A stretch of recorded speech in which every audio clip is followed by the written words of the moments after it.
masuk kepada tindakan kapilari. Dah sampai dekat vasa xylem kan.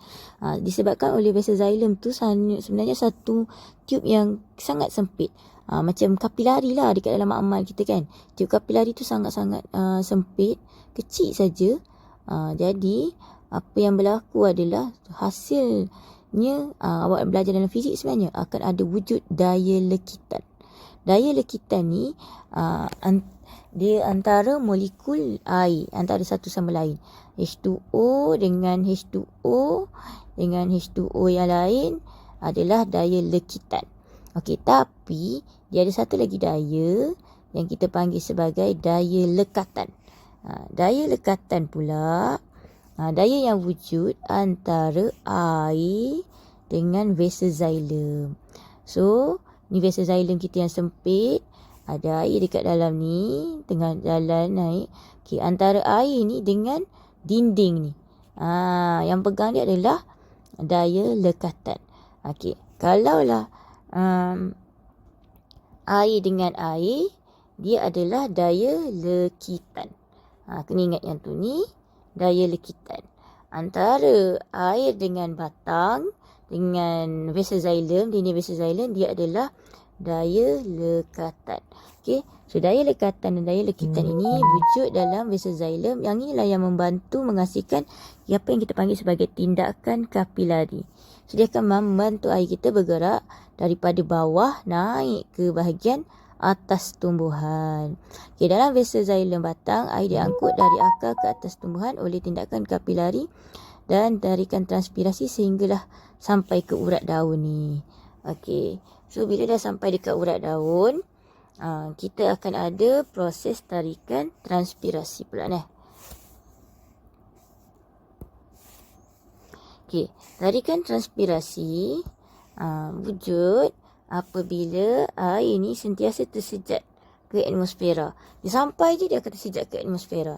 Daripada mana? Daripada ni mesofil palisade. Mesofil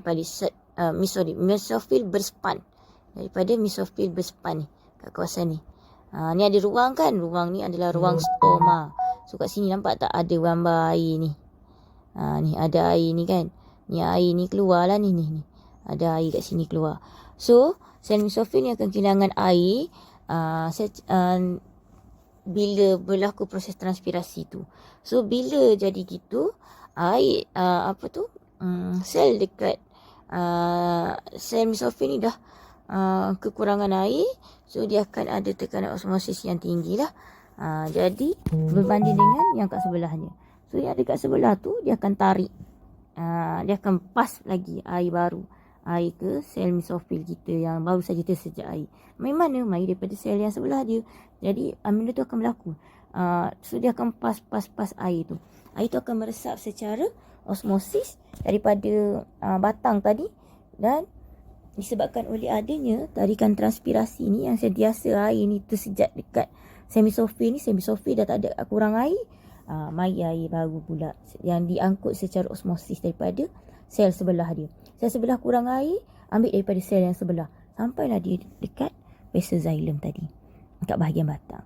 So, itu yang berlaku sebenarnya.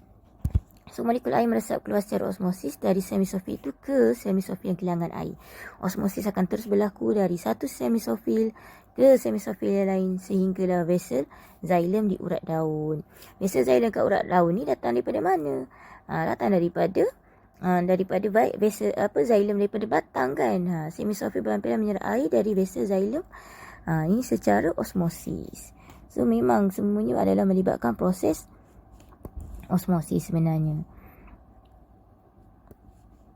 Okey, pergerakan air di antara sel mesofil menyebabkan satu daya sedutan terhasil yang kita panggil sebagai daya tarikan transpirasi lah.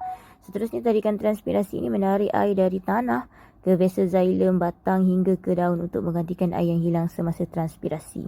Ini akan memastikan turus air ini berlaku secara berterusan serta garam mineral yang terlarut juga akan ditarik bersama-sama dengan air ni tadi ke atas melalui batang dan ke daun melalui xylem. Kadar transpirasi yang tinggi akan terus meningkatkan tarikan transpirasi. So, kadar transpirasi ni akan dia ada beberapa faktor lah. Suhu, pergerakan udara, keamatan cahaya. So contohlah ni, kalau panas, kalau cahaya banyak, panas kan, maknanya akan lebih banyak air yang akan tersejat melalui proses transpirasi. So makin cepatlah kadar transpirasi yang akan berlaku. Sebab air kat mesofil berspan tu akan keluarkan air dengan lebih cepat. So air kat sebelah dia akan kurang air. Ambil daripada xylem. Xylem batang, xylem daun, lepas tu sampai xylem batang. So dia akan berlaku, proses ni akan berlaku selagi air tersejat di atmosfer. Proses transpirasi ni akan berlaku tanpa henti sebenarnya. Okey. Walaupun malam.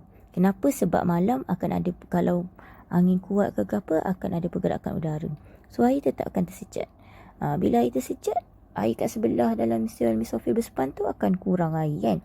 So dia tarik daripada dalam. So proses transpirasi akan terus berlaku. Sebab tu kadang-kadang bila pagi awak tengok ada air dekat daun kan. Benda tu samalah. Okay, so itu adalah proses transpirasi. Dia ada beza kan, transpirasi dengan gutasi. Nanti awak dah tengok dah tentang gutasi kan. So kena ingat yang tu, beza dua tu.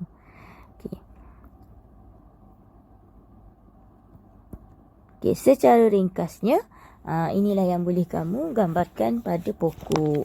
So air akan bergerak daripada tanah masuk ke dalam akar rambut melalui penyerapan air di bahagian akar secara osmosis.